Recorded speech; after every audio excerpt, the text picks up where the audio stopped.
I think that commercialization in the short term is bad, but I think in the long term it's going to be better. So the reason for that is in the short term, it's going to drive costs up. There's a lot of big players fighting for it. Ultimately, the more you have under one umbrella, there's more ways to make revenue off a whole. And so hopefully you can bring the cost down for participation. If they don't have the athletes, they don't have a business. Can you see a world in where this commercialization model can actually prioritize the joy of playing as well as promoting the elite end of it? Can we marry the two? I think we can. We do need to balance it out. And that's exactly the challenge that I grapple with, and a lot of my work is in. And I'd love to put this to you.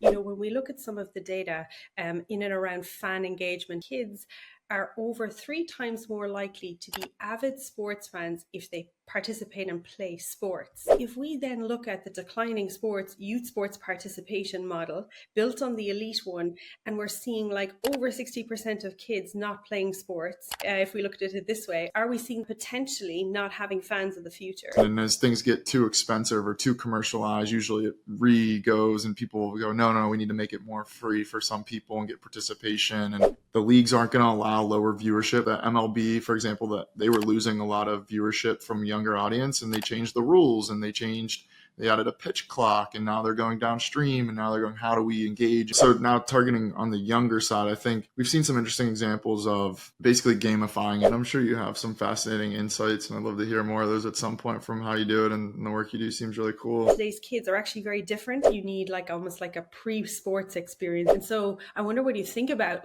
the idea that Gen Alphas today maybe need, when we talk about the segmenting of youth sports, a different sports experience that isn't the elite version of what the model has been supporting, which for a majority of kids who struggle with movement and competitive, that doesn't appeal to them. Yeah, I mean, it's a good call out. I mean, for me, I guess the best way to relate it is to a personal example, which was when I was young, my dad's big thing was you want to build eye coordinations. He would just roll tennis ball as soon as, I don't know, 1, 2. So I think just that build up of movement, even just, throwing a tennis ball, it's not even a real sport, but just little things like that. So it's serving that select few, as you had mentioned. I do think it's a balance of the haves and the have-nots. If you put sports and entertainment together, it's the 3rd largest industry in the world behind oil and gas and then just regular tech, which is crazy. A lot of people don't think about that. I think sports is going to become even more central and community-based, and grow in valuation and revenue as well. So it's that balance of serving the best of the best, or the people that can pay, and then giving the benefits of sports to everyone else. Sports, I think, will always remain essential in our lives.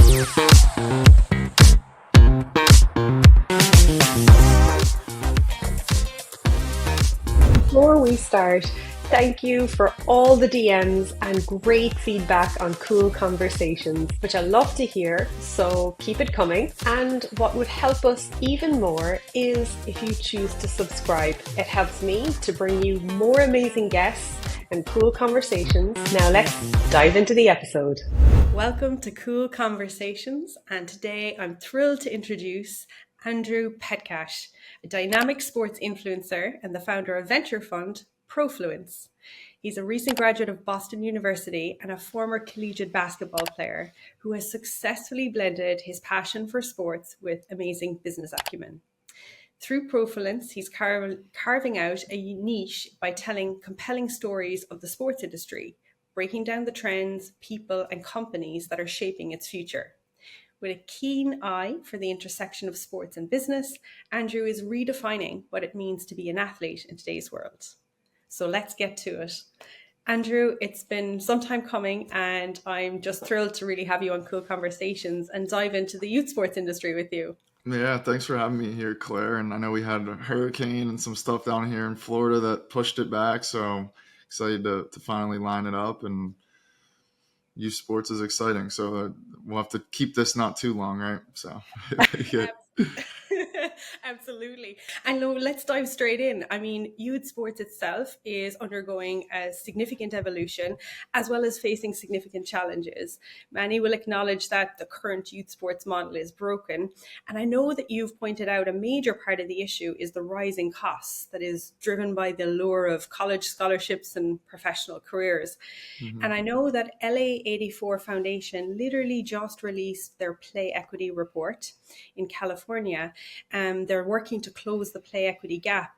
And an interesting stat that they had was that 1 in 3 youths have stopped playing sport or engaging in physical activity, and cost was the major factor. So I'd love if you could maybe unpack the real impact of these cost barriers that are hindering participation for kids today.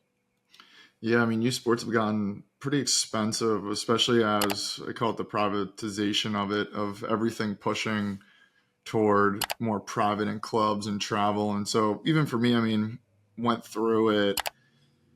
Gosh, time goes quick, but like 8, 9 years ago now, and uh, you couldn't even really get recruited out of high school anymore. I played basketball, ended up playing at Boston U, as you mentioned, and all of my recruiting, all of my offers came from club and AAU basketball.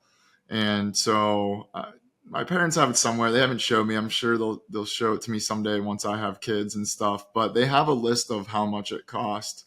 Like they just wanted to know. And so I had two younger brothers, and Dan ended up playing in college as well. And Joe could have, but he kind of had some problems with an injury, and then the whole 2020 situation. So but I'm curious to see that list one day. But I know it was two full scholarships, me and my brother. But it was like, yeah, they weren't really free, right? There was a lot of money from my parents' side that went into it, so I'm always grateful for that. But yeah, it's really this pushing everything to private. I think we're going to see a big push over the next 5 years, even to out of high schools into more prep schools. That's an area I'm keeping a close eye on. We've seen in IMG Academy and what they've done in football and basketball, and they charge 80, 90 grand, but they place most of their post grads. So you can do a fifth year as well. You can go to high school. A lot of people don't know this, but you can go to high school for 4 years, and then you can do a post grad year.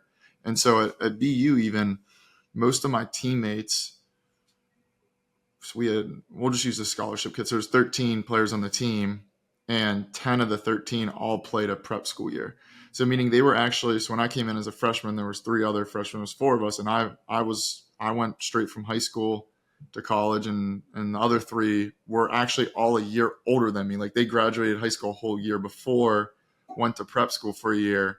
And so they were way more prepared. And so I think we're going to see a lot more of that, especially as NIL comes downstream and there's more money. And so now it's not just about getting a scholarship. Now it's about putting yourself in a place where you can go make real money, especially on the football and basketball side. So I know I threw a lot on the plate there, and I'm sure we'll all tie it together throughout this conversation, but it's really just this push away from public into more private sectors, and then seeing a lot of this PE money come in and this NIL money shift downstream is pushing costs up because people know that there's more of a reward on the backside. Right, right. Okay, there's so much to unpack there. So let's get to it all. And let's maybe start with like even your point about the cost. There's some figures out there that the average family maybe spends, but somewhere between maybe 1,500 up to 2,500 as an average. But if we look at football, that can be 10,000 annually per kid and up to 20,000 depending on the code of sport.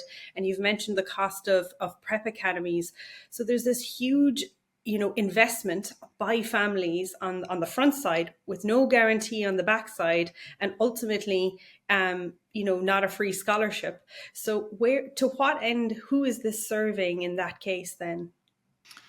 Yeah, I mean, ultimately it's interesting, especially when you bring up like football. I'm assuming you're talking about American football, but when you go look at football across the pond, which you're familiar with soccer football, that's all club based. And so it's really interesting to see the comparisons of how Europe's developed, and they have, we'll just keep to it as soccer, it's just easier, but they have that, and how it comes up through the club system, and you get brought into these at an early age. And yeah, there is a ton of money in it, but it's funded primarily through the pro clubs, and their goal is then they basically own the players as assets though, and as they're transferring them, they're making money, and so the money is just, it's kept in a different gap, right? And then when you come to America, that the pro teams, and they're starting to push more downstream. If you look at what the MLB is trying to do, they're really trying to own the whole athlete journey, and I think that's what's next. Is some of these pro teams, again, overvalued is all based on perspective and what you're buying, but a lot of them look, they're going for $7-8 billion. It's getting kind of hard for people to buy into a whole team. So it's like, how do they keep increasing those valuations, go international, but go downstream and do what happened in Europe in soccer, but in football and basketball and baseball and American soccer and some other sports as well. And so, yeah, it's really serving right now private institutions, the people that run the clubs, the people that run the prep schools or run the tournaments or events in America. And then when you look at Europe, it's more serving the clubs. And so the costs are there for both. It's just they're more hidden on the Europe side. They're more in the public because individuals and families are taking those on in America. And then there's a bunch of nuance. If you go, I know I just gave two examples: India, Australia, South Africa, South America. It's different in all places of the world. So, and Right. sports is going very much global. Yeah. So Yeah, and you've talked huge about that. If we bring it back to the US model right now and where it sits, would it be a fair statement to say that it prioritizes, or I suppose, performance over participation? That the model is built for a small select few in the elite system, and the entire model and commercialization and privatization of that is for a select few, with the end outcome of the dream of pro sport or even collegiate sport. yeah, I'd say that's a fair assessment. If you look at there's been a few good documentaries that have come out around this, and I'm blanking on the name, and I really wish I could think of it because I think everyone should go watch it at some point. And Mike Nichols, the guy that produced it, and I'm blanking on the name, but anyway, he looks at the whole basketball system and he tracks all the money flow and how it all works. And yeah, basically it's proving what your statement was of it is for the select few, and they find these kids that are the most talented early on, and the brands and these. I mean, he refers to it sort of like as pimps almost. Like these people come and they sort of own the athlete's journey, and they're making money off of it the whole way. And so it's serving that select few, as you had mentioned. And then when you go look in Europe on the club system, instead of an individual or that private, like we had just talked about, it's more the club. And so I don't know. I don't think there's a right model for either of them. I do think it's a balance of the haves and the have-nots. If you look at it from that standpoint of, yeah, everyone should have the chance. Sports is great for so many different reasons, but there is a lot of money in it. Increasing, if you put sports and entertainment together, it's the third largest industry in the world, behind oil and gas, and then just regular tech, which is crazy. A lot of people don't think about that. They don't go, sports, but it's like it's such ingrained in all of our lives. And I think even more so as the future of work changes with robots and AI. I think sports is going to become even more central and community based, but and grow in valuation and revenue as well. So yeah, it's that balance of serving the best of the best, or the people that can pay, and then giving the benefits of sports to everyone else. Yes, yes. And that's exactly the challenge that I grapple with. And a lot of my work is in. And I'd love to put this to you.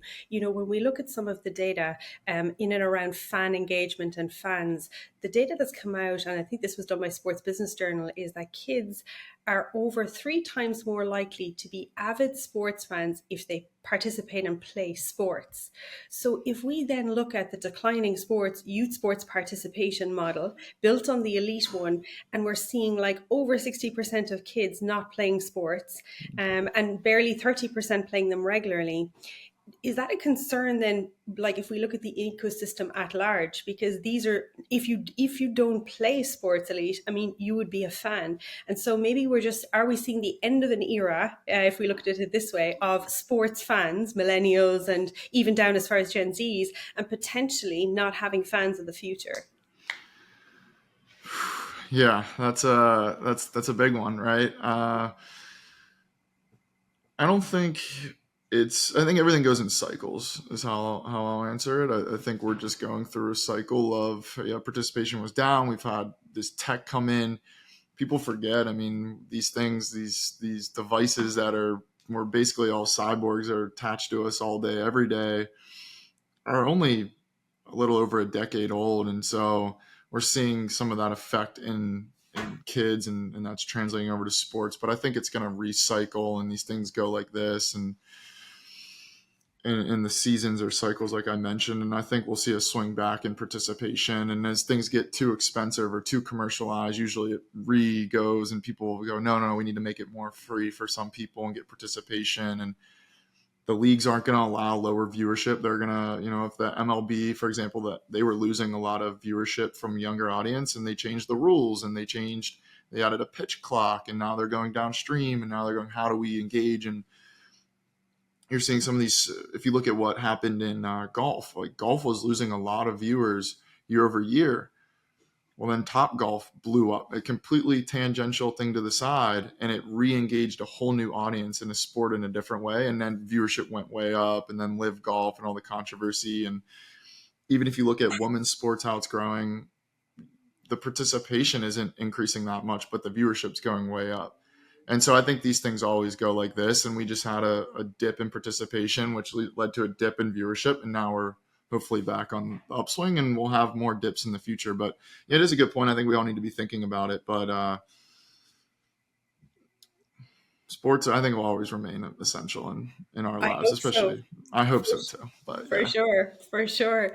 It is challenging. When I see, so a lot of my work with Cool Play is on the ground with elementary school kids. And one of the things that strikes me is the a number of kids who have less interest in being active, but also don't have the movement skills, consequences of maybe lifestyle and advancing.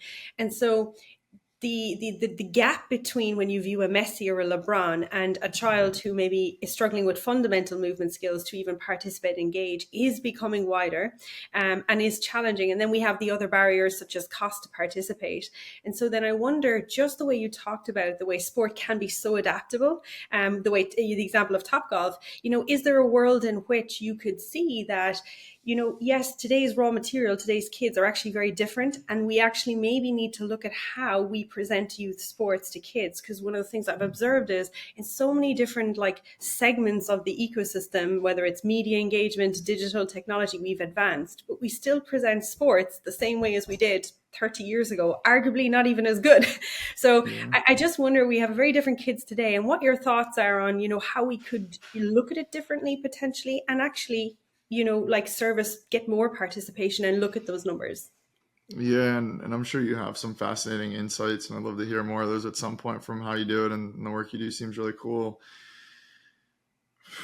I'd say, yeah, their AR VR, I think, is a potentially interesting way, and we've seen some use cases of kids are very used to gamification of things, like just from apps on their phone or devices or tablets or whatever younger kids are using these days. I'm talking, and if you look at youth sports, and some of the people that have built in it tell me they even break down youth sports, and I don't remember exactly how they do it, but they go like 3 to 7, and then it's 7 to 11, and then 11 to 15, then 15 to 18. So it's like even within youth sports, they go, no, this group doesn't try to target 7 through, or again, I'm making this up, but like people that are deep, at least on the, like when we talked about the clubs and that side, they even break it up. And youth sports is like, I forget how they categorize it, but basically it's like youth sports is this, and then they go within it into different categories. Right. But so now targeting on the younger side, I think we've Right. seen some interesting examples of basically gamifying it. So they might be used to on a game, I don't know, hitting buttons or something. And so now when they're playing tennis or golf, it's like now they're hitting targets, or working out. We've seen this in workouts a little bit. And I've seen some interesting concepts of people trying to build fitness studios, and there's no real instructor, but you go there and like, it's sort of like you can win points. And so I don't know, I think there's some interesting ways we're seeing around that of using like technology to garner our low attention spans to sports. But I think there's still a lot to be had there. And I do think that is and I'm sure you see it more than I do, but I'm sure that it is a problem just of as technology keeps getting better, how do you Yeah, that's totally it. And developing kids' movement skills to be able to move and play better sometimes means that you need like almost like a pre-sports experience, if you think about it, for them to be able to meet the sports experience that we have today. And so I wonder what you think about like the idea that Gen Alphas today maybe need, when we talk about the segmenting of youth sports, maybe need a different sports experience that isn't the elite version of what the model has been supporting. Because arguably, high school sports and even club travel sports are becoming more like college programs in terms of the way they're modeled, which for a child or a lot of the majority of kids who struggle with movement and competitive, that doesn't appeal to them. Yeah, I mean it's a good call out. I mean, for me, I guess the best way to relate it is to a personal example, which was when I was young.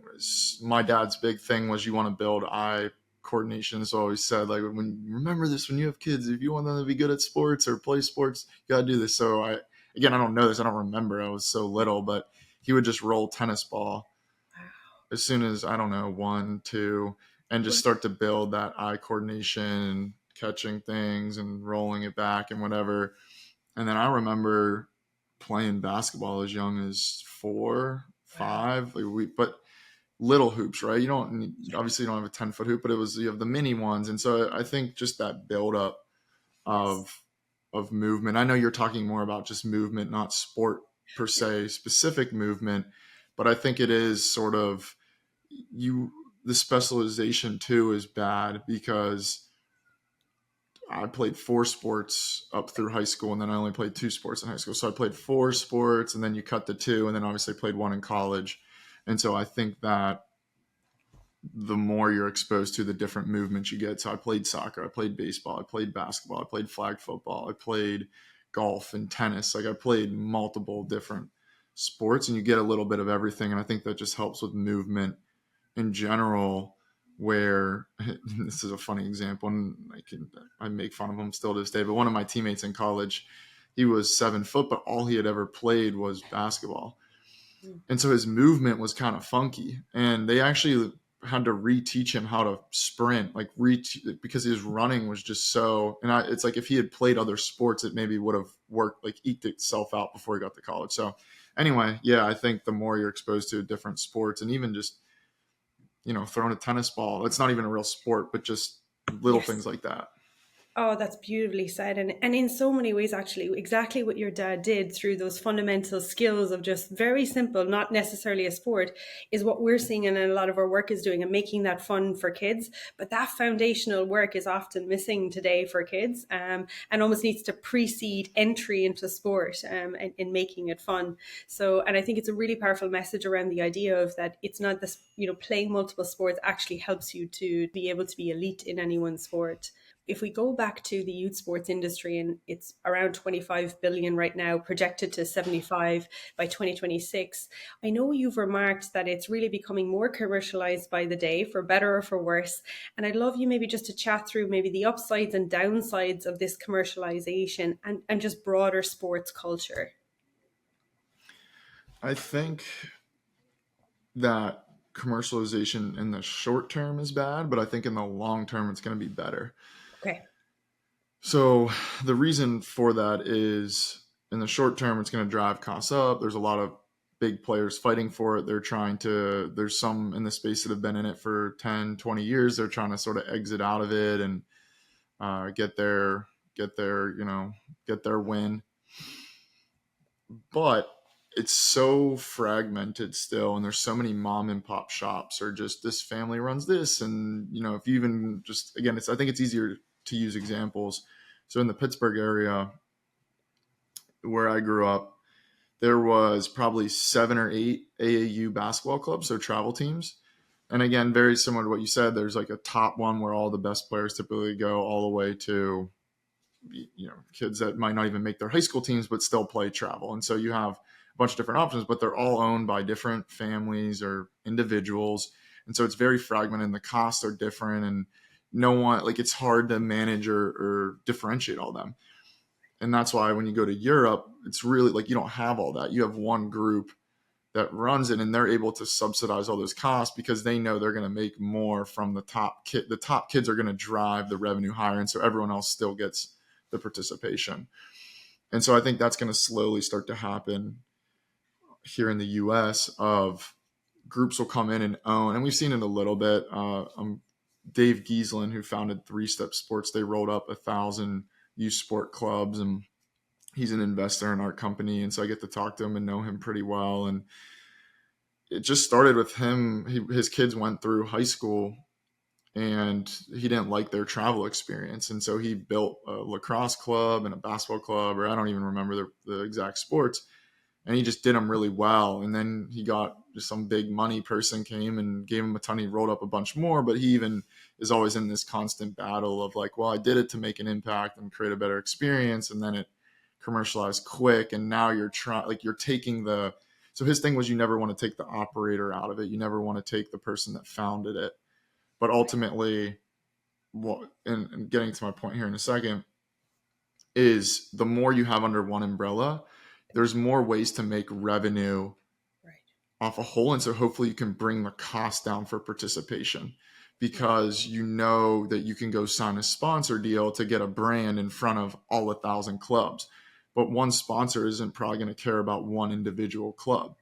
And so finalizing of saying in the short term, as this is all restacking back up, costs are getting higher because it's just natural inflation, a bunch of different reasons. There's a demand, NIL, but over time, as it gets all rolled up, it should hopefully go down because they're going to be able to sell different assets, because they know the athletes. If they don't have the athletes, they don't have a business. And so they'll want to bring those back down.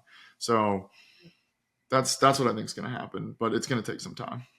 And the question that comes to mind then is, and I think you've alluded to this before, is if it's done right. So rather than seeing the sharp drop-off rates and more like Europe, where we still have issues with participation rates, but maybe just not as severe.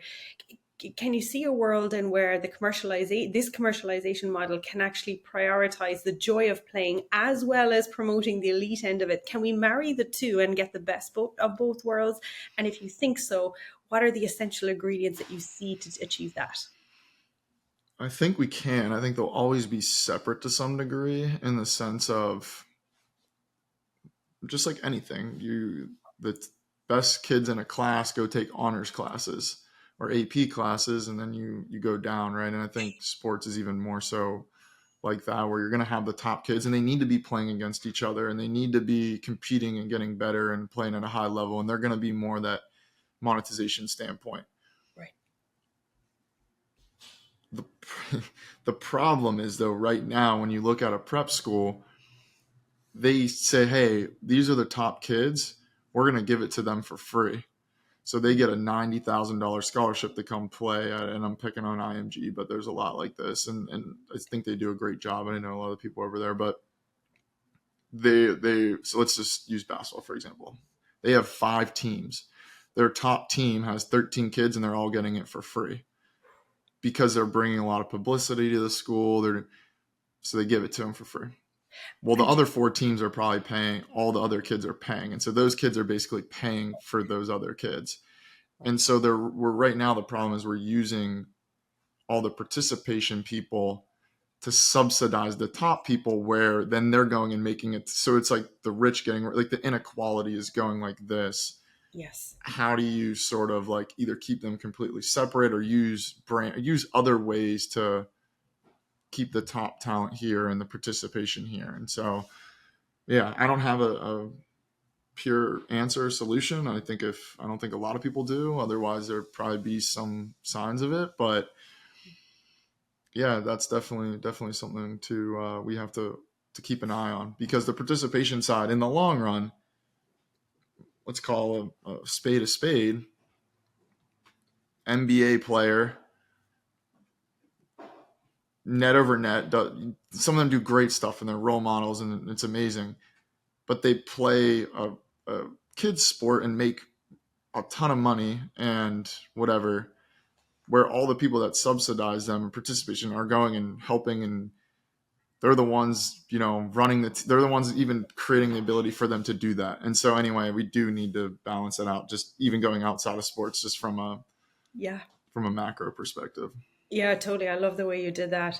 And it's interesting because even if we kept those participation rates, they become even more engaged fans. They buy products, they buy sports products, they play. We're seeing the rise of pickleball. There's a rise in recreation in among adults. I think, that there's a whole space and arena there that I Mhm. think that there's value to holding participation or being able to boost it. It upholds the ecosystem in some way, perhaps. Yeah, no doubt. It's a balance. Is certainly a balance, and it's interesting to see even the emerging sports and what's going to happen with Olympic sports. I know you come from the track world. It's really exciting to see what's happening there, and Right. if you think about that, without the athletes, there's no. And again, this sort of like then even combats the previous point, but without the top athletes, there's no even real commercial Yeah. aspect to these things. And for track, for example, they've been super undervalued. Yeah. But a lot of people watch the Olympics because they're rooting for their country or whatever. And so now it's really interesting to see these individuals start to really pop off in track and then try to build track leagues out of it or build other events. And then all of a sudden, these NGOs that put on the Olympics or put on these events, all of a sudden they have all this extra money to pay the athletes more, and it's always interesting. So at the end of the day, yeah, some of these athletes do really well, but a lot of them get ripped off too, and so it's sports is a wild place in a lot of different ways. It sure is. It sure is. And I know that we're seeing a lot of money being pushed into youth sports, institutional money that is, private equity. While, it can increase efficiencies, it can also kind of limit the number of options, particularly local and engagement options. Your thoughts on if, influx of this capital in stimulating growth and like how does it shape the future of youth sports? Yeah, I think there's a lot to be done there. There's a lot of interesting conversations happening behind closed doors now of big groups looking to put looking to put billions, big billions. There are a lot of bees floating around the youth sports space these days, but just talks, no action. Action. Yeah, I think there's a lot of change coming over the next 5 to 10 years. It just depends on how some of these players. There's again, some of the leagues are starting to look down into the space and go downstream, and their pipelines are trying to build their talent pipelines as early as possible. And then with college completely shifting to the NIL model and potentially a super league and basketball and football sort of being over here and all the other sports being over here, that's going to impact youth sports and Where rising costs, as we talked about, uh, participation versus the elite athletes. Do high school athletes start getting right. paid? Like if college, like are they next? There's a lot of different factors at play with this PE and commercialization money floating. Where are you hearing that the PE is being spent, or what segments of the market is being targeted? Two different places.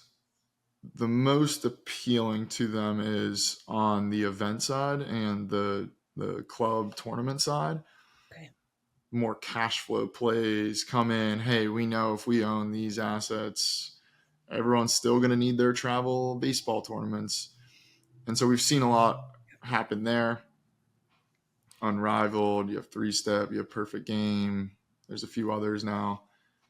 And then on the tech side of some groups looking to, can we go bundle up all these different things that live in their silos, put it under one umbrella and push it. But if you think about it, like the league and club side and this side, the tech side sort of go together. And so then that's sort of where like the big are looking of Okay.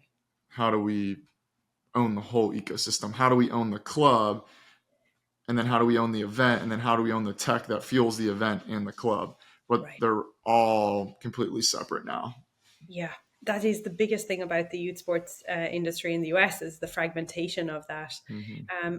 You have mentioned, I would like to touch on it before we wrap up, the NIL, name, image, and likeness. Maybe give us one line for those who don't know what you're talking about. And then could you just explain maybe how you see it's not, maybe we're not there yet in youth sports, but how you see it affecting youth sports?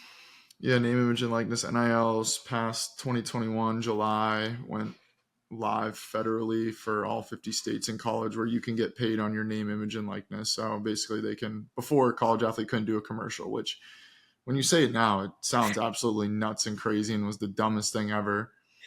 But it created then donor pockets where they're raising money and paying the athletes out of the donor pockets. And anyway, we'll stick away from the college side of it, but to how it's going to impact the youth of, if college athletes are making a couple $1 million a year, that means, again, sort of back to the real beginning, don't you want to go have an extra year of high school or prep school? Like, what is it going to take? Because now we have another pro league. Now we'll just use football, American football, for example, but you have the NFL, the top league, that's the best of the players in the world. You're getting paid the most. Now you have college, which is another pro league where you're still getting paid well, but your goal is still to go to the NFL. And then now, what's this gap in between? Isn't there another gap where maybe you're paid a little and the best players here then go to college, right? And so that's how it's going to come downstream, where if you can create a talent pipeline or the best schools in this high school area or prep school area, there's money potentially for athletes even there. So then again, now that's going to make it even more competitive downstream, because now you don't have to be in the top.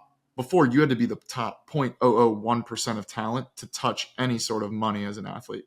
Okay. Now you got to be in the top 1% to touch money. Okay, Wow. well, now if it goes further down to high school, now you just got to be in, say, the top 3%. And so it's just opening up potential for real money and opportunity and generational changing type opportunities further downstream.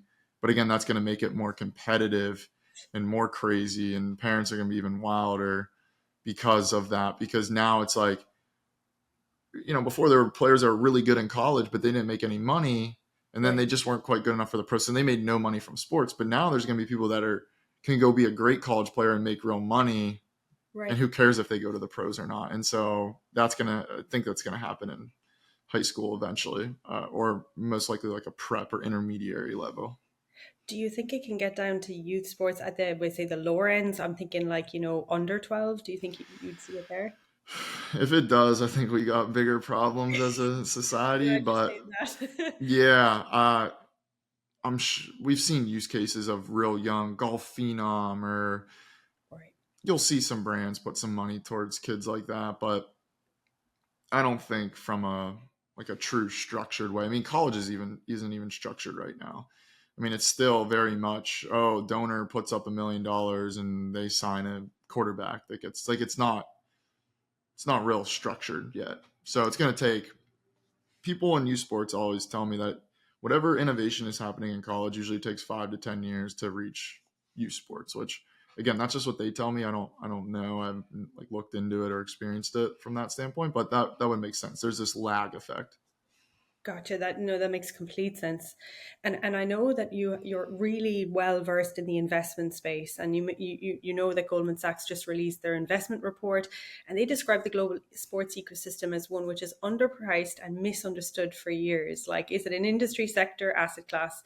So, like, you're in this space. What Mhm. opportunities do you see if we just look at youth sports as a piece of that, in investing in youth sports, and what trends are you noticing that could redefine the industry? Yeah, in youth sports, I think there's a lot of opportunities. I'd say anything that can avoid fragmentation through multiple different segments. I think there's going to be a lot of companies, and sometimes they're referred to as like lifestyle or zombie businesses, that maybe they're doing some revenue, but they, like, their growth is sort of slowed or capped, but are going to get rolled up in things. So there's going to be a lot of people in youth sports that, like, for example, the clubs, even using them, like, they built, say, a single operator, uh like, just for example, my AAU club, like, the guy, he was a teacher at a school, and he was part of USA Basketball. Joe Lewandowski, awesome mentor, great guy. Talked to him all. He's so cool when you sports like the people that stay with you for a long time beyond it. But he's a teacher, and he built a great AAU club, and now there's people that will pay like real premiums to go own that club from him. And so we're going to see some cool mom and pop shop, and I'm just using that as sort of the verbiage, but we're going to see some real cool people that built I don't want to say mini, but like cool little things that get paid like real sums to roll up their stuff. And then, we'll see how the big groups play out. But I think youth sports is all going to come down to how many assets or different things can you roll up under one umbrella. It's just too hard to have one thing go across everything. Yeah. Is there anything that I have not asked you that excites you, that you're interested in, or that you'd like to share around youth sports? There's so much. I'd say cricket, grassroots cricket is really interesting to me coming to America, because cricket's huge internationally, especially Australia, India. There's 6 pro teams here in the US now, and the Indian American population is growing, and has good little pockets in like Seattle or Texas, but there's no grassroots. And so I'm curious how an emerging sport, again, one of the most popular globally, but emerging in the US, how they build in the youth space. Yeah. Because there's nothing there. And how do you built the pro, but there's no pipeline to pro.